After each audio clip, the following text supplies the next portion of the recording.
네, 반갑습니다. 이번 주 이슈 파이팅은 전 세계인이 주의 깊게 지켜보고 있죠. 네팔이라는 나라, 지금 거의 무정부 상태인데 군대가 급기야 투입이 돼서 조금 진정되고 있습니다만은 왜 네팔이 이 지경까지 왔는지 좀 쉽게 설명 좀 드릴게요. 일단 지도를 좀 보시면 중국과 인도 사이에 끼어 있는 조그만 나라죠. 바로 밑에 옆에 부탄이 있고, 그래서 실은 수천 년간 중국 대륙, 그 다음에 인도, 그리고 인도를 점령했던 영국의 침략을 받아서 참 힘들었던 국가였습니다. 자, 그 네팔이 지정학적인 굉장히 요충지잖아요. 중국은 인도로 내려와서 해양으로 가려는 그런 지역이고, 인도 역시 중국으로 올라가려면 이 네팔 거쳐야 됩니다. 그래서 지정학적으로 굉장히 중요한 위치였죠. 그래서 네팔과 부탄이 항상 강대국들한테 좀 시달렸었습니다. 이 네팔 정치 정보를 보면은요, 부패 인식 지수가 34점으로 24년 세계 107위였고요. 언론 자유 지수는 세계 90위, 민주주의 지수 세계 96위입니다. 이런 나라가 네팔입니다. 히말라야의 나라죠. 세계 지붕이다. 근데 분노가 들불처럼 번지고 있어요. 그 발화점은 SNS 금지 조치라는 단순한 반발처럼 보였습니다만은 그 이면에는 수십 년간 누적된 정치 부패, 경제적 좌절, 그리고 Z세대의 박탈감, 이런 것들이 자리하고 있습니다. 발화점이 됐던 거는 정부가 당국에 등록이 안 된 26개 소셜미디어 플랫폼 접속을 차단했습니다. 유튜브, 페이스북, 인스타그램, X, 네팔 국민 대다수가 일상적으로 사용하는 플랫폼인데요. 이 26개를 차단해버렸습니다. 네팔 전체 인구가 약 3천만 명 정도 되는데 이 중 90%가 인터넷을 사용할 정도로 디지털 접근성이 굉장히 높은 국가입니다. 그래서 이른바 Z세대로 불리는 젊은 층이 소셜미디어를 통해 자신의 목소리를 내고 연대하는 데 익숙하잖아요. 그거를 금지시킨 게 도화선이 됐습니다. 하지만 그 소셜미디어 접속을 차단하기 몇 주 전부터 네팔 젊은 친구들이 네포키즈라고 합니다. 이, 이 친구들이 디지털 캠페인을 통해서 부패 정치인, 그 자녀들의 호화로운 생활을 폭로하고 비판했죠. 그래서 네포키즈가 뭐냐면 네포티즘, 족벌주의라고 합니다. 네포티즘, 그다음에 키즈 합성어죠. 그래서 공산주의나 사회주의를 표방하는 정치 지도자들이 정작 자기들, 가족들에게는 부당한 특권을 누리게 하는 현실을 비꼬는 표현입니다. 이게 확산이 되니까 당국에서는 소셜미디어를 끊어버린 거죠. 그래서 시위대가 SNS가 아니라 부패를 척결하라, 이렇게 외친 겁니다. 마르크스 레닌주의, 그다음에 마오주의를 표방한, 그러면서 국민 평등을 내세웠던 좌파 정당들이 실제로는 극심한 족벌주의, 부패 일삼는 모습에 네팔 국민들은 배신감을 느낀 거죠. 9월 6일 수도 카트만두에서 시작됐습니다. 수만 명이 참여한 대규모 원래는 평화 집회였습니다. 소셜미디어가 아닌 부패를 척결하라, 이런 구호를 외쳤죠. 평화롭게 노래 부르면서 행진이 됐습니다. 일부 시위대가 경찰 바리케이트를 뚫고 의회 진입 시도하면서 상황이 급변했죠. 보안군이 최루탄, 물대포, 이런 것들을 날렸단 말입니다. 이 과정에서 19명이 현장에서 사망하고 나중에는 뭐 실탄까지 발사했으니까요. 400명 이상이 부상당하는 그런 일이 벌어졌어요. 유혈 사태가 이제 유혈 사태로 번진 거죠. 그래서 이제 정부는 뒤늦게 소셜 미디어 금지를 내린 겁니다. 아까 말씀드린 그 26개 금지 조치를 내렸죠. 그러니까 이거에 대해서 이제 더 큰 목소리가 나왔죠. 그래서 정부 전복으로 격화됐고요. 그다음에 9월 9일 통행 금지령에도 불구하고 전국으로 확산됐습니다. 그러자 카드가 프라사드, 샤르마, 올리 총리를 포함해서 4명의 장관이 사임을 발표했지만 진정시키기에는 역부족이었죠.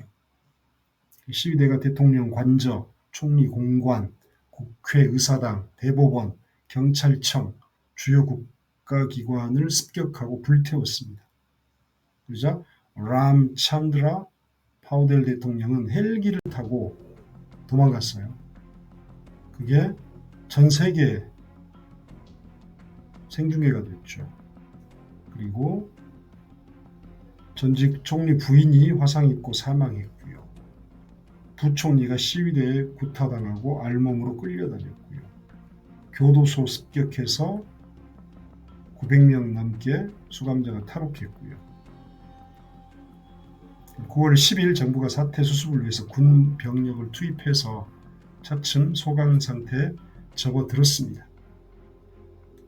총리가 사임했습니다마는 권력 공백을 막기 위해 임시총리직을 다시 맡게 되면서 혼란이 또 커졌어요.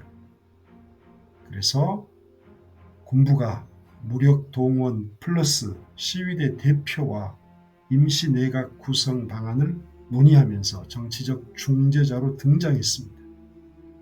민간정부 통제력이 완전히 상실된 상황이죠. 여기까지 온 이유는 뭐냐 그러면 복잡한 근현대사가 낳은 결과라고 볼 수 있습니다. 네팔은 239년간 왕정이 지속되다가 2008년 연방공화국으로 전환했습니다. 왕정 폐지라는 혁명적 변화, 이것은 1996년부터 2006년까지 네팔 공산당, 마오주의입니다. 네팔 공산당이 왕국을 상대로 일으킨 10년간의 내전의 성과물입니다. 당시 그 마오이스트 반군이 인민공화국 수립을 목표로 농촌을 중심으로 게릴라전을 펼쳤습니다. 그래서 2006년 평화협정으로 내전이 종식되고 무장을 해제하고 주류 정치 세력으로 편입됐죠. 근데 이 공화국으로 전환 이후에 네팔은 오히려 극심한 정치적 불안정을 겪었습니다. 17년간 총리가 무려 14차례 바뀌었습니다. 국민들은 이 10년간 피로 쟁취한 공화정이 왕정보다 더 무능하고 부패했다라는 것을 알게 되고 깊은 실망감을 갖게 됐죠. 그래서 한켠에서는 왕정 복고를 요구하는 시위가 또 일어나고 있습니다. 네팔 의회는 마르크스, 레닌주의, 마오주의 등 공산당 또는 사회당 간판을 내건 좌파 정당이 의석을 대다수 차지하는 독특한 정치 지형입니다.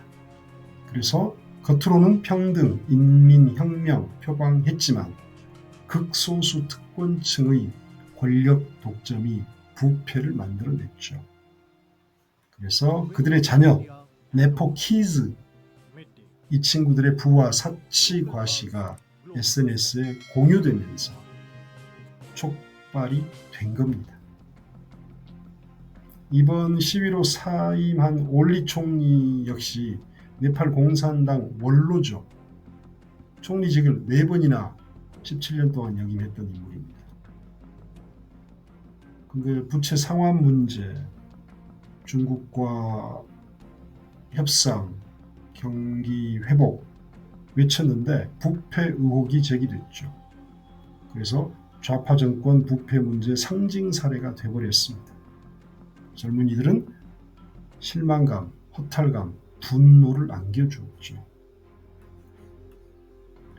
네팔은 여전히 세계 최빈국 수준에 머뭅니다. 먹고 사는 문제가 해결이 안 된다는 얘기입니다. 세계은행 통계에 따르면 네팔 인구 3천만 명 중 20% 이상이 빈곤층입니다. 특히 농촌 지역 빈곤율이 24.66%라고 나온 게 있습니다. 이런 것들이 평등, 공정, 이것을 기치로 내건 공산당 지도자들의 부패가 더욱더 배신감을 느꼈겠죠. 2022년 4분기부터 23년 2분기까지 3분기 연속 네팔 경제가 역성장했습니다. 그리고 기업의 약 35%가 폐업했고요. 그리고 정부 재정은 세수 감소로 적자가 계속돼서 개발 예산을 20% 이상 삭감하기도 했습니다. 네팔 경제는 주로 그래서 해외 노동자들이 본국으로 보내는 송금액에 크게 의존합니다.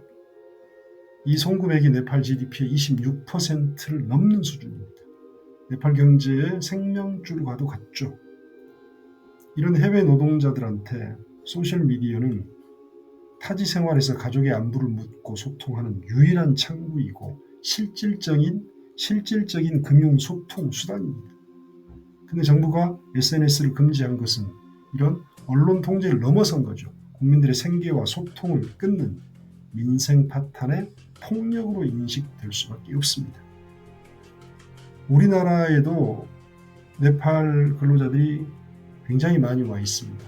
그리고 어느 통계에서 제가 봤는데 가장 이탈률이 적은 국가가 네팔에서 온 노동자들입니다.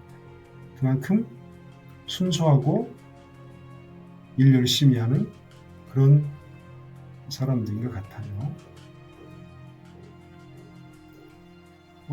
청년 실업률이 22% 이상이고요. 그다음에 경제 성장률은 말씀드린 것처럼 3분기 연속 역성장을 했고요. 매일 해외로 떠나는 청년 수가 약 2,000명일 정도로 네팔 자체 경제는 지금 붕괴된 상태입니다. 그래서 시민사회가 제안을 해서 지금 세 사람이 불망에 오르고 있습니다. 임시 내각 구성에 첫 번째가 수실라 카르키라는 네팔 최초 여성 대법원장 출신으로 여기는 부패 관련 사건을 엄격히 다룬 걸로 유명하죠. 그 다음이 바렌드라 샤, 현 카트만두 시장이죠. 가수 래퍼 출신입니다. 그 다음에 쿨만 기싱, 네팔 전력청장을 역임했던 사람인데요. 극심한 전력난 해소에 크게 기여하면서 국민적 영웅으로 불립니다. 그래서 정치적 해법은 일단 의회 해산했고 임시 내각 구성이 논의 중이다. 그러면 네팔의 미래는 어디로 갈 것인가?